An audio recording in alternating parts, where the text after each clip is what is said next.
அன்பு நண்பர்கள் அனைவருக்கும் வணக்கம். நான் உங்கள் ஆண்டாள் வாஸ்து நிபுணர் துரைசாமி.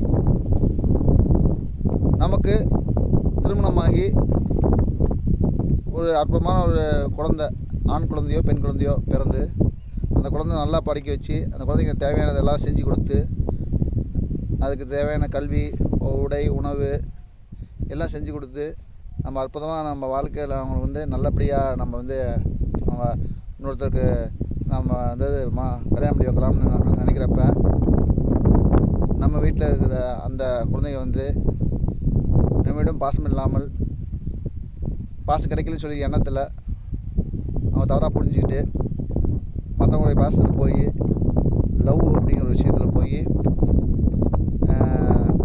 மாட்டிக்கிறாங்க, போய் கல்யாணம் பண்ணிக்கிறாங்க. இதெல்லாம் பெற்றோர் நண்பர்கள்லாம் பார்த்திங்கன்னா மிகப்பெரிய வருத்தமாக இருக்கும். ஏன்னா நம்மளுடைய குடும்ப சூழ்நிலை, நம்முடைய சொந்தக்காரங்க அவங்களெலாம் நம்ம கேள்வி கேட்குற மாதிரி நம்மளை சூழ்நிலை நம்ம குழந்தைங்க உருவாக்கி வச்சிடுறாங்க.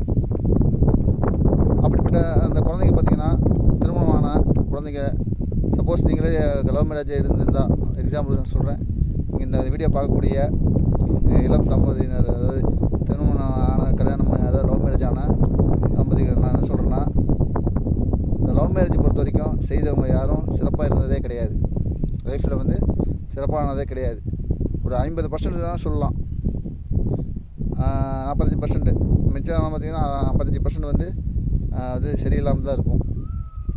ஏதோ கல்யாணம் பண்ணிட்டோமே, அந்த லட்சியத்தை காப்பாற்றுமே சொல்லி நிறைய பேர் போராடிட்டு இருக்கிறவங்க இல்லையா, பெற்றோர் பார்த்த திருமணம் மாதிரி அந்த திருமணம் இருக்காது.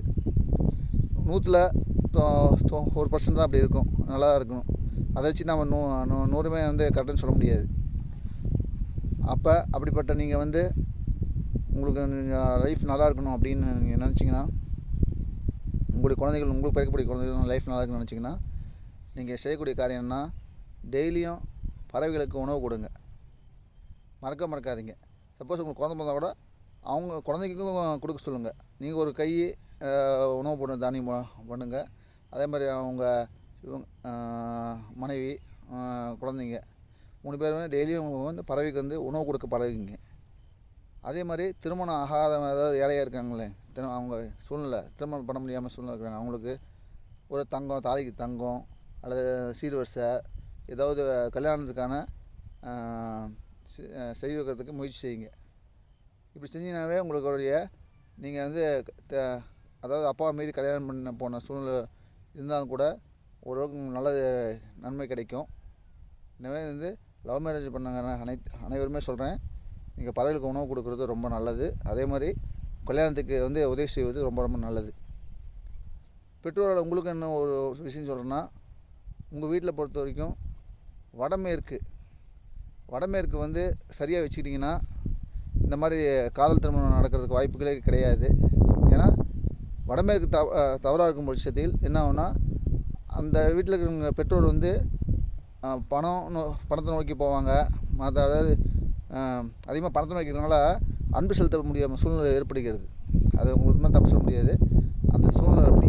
அப்போ என்ன ஆகுனா, நீங்கள் குழந்தைகளுக்கு அன்பு செலுத்தாத மாதிரி இருக்கும். நம்ம அன்பு செலுத்தணும், நம்ம அவங்களுக்காக தான் பாடுபடுறோம். நைட்டு போகலாம், இரவு போகலாம், யாராவது அலைஞ்சி விழிஞ்சி அப்படியே சம்பாதிச்சு கொண்டு பணத்தை கொடுக்குறோம். ஆனால் அது குழந்தைங்களுக்கு தெரியாது. ஏன்னா நம்ம அந்த அன்பு செலுத்தாத மாதிரி இருக்கும், அந்த வீடு உருவாக்கி கொடுக்குங்களே. அப்போ நீங்கள் என்ன பண்ணணும், பெற்றோர் நீங்கள் என்ன பண்ணால், வடமேற்கு பகுதியை சரியாக வைத்துக்கிட்டிங்கன்னா உங்களுக்கு இந்த மாதிரி சங்கடமே வராது. உங்களுக்கு மனசுக்கு ஏற்ற மாதிரியே, உங்களுக்கு பிடிச்ச மாதிரியே அவங்க நீங்கள் பார்த்த மாப்பிள்ளையோ அல்லது பொண்ணையோ அவங்க கல்யாணம் பண்ணிப்பாங்க. எந்த ஒரு இது தெரிவிக்காமல். அன்பு குறையும் பொழுது தான் இந்த மாதிரி தவறான வழிக்கு போகிறதுக்கான காரணம்.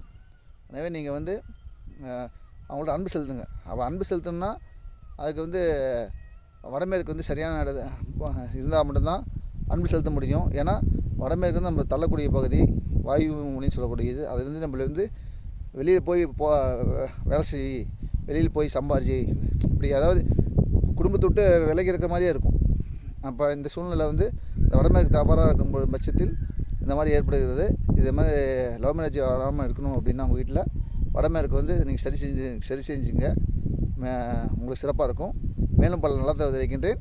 நன்றி, வணக்கம், வாழ்க வளமுடன்.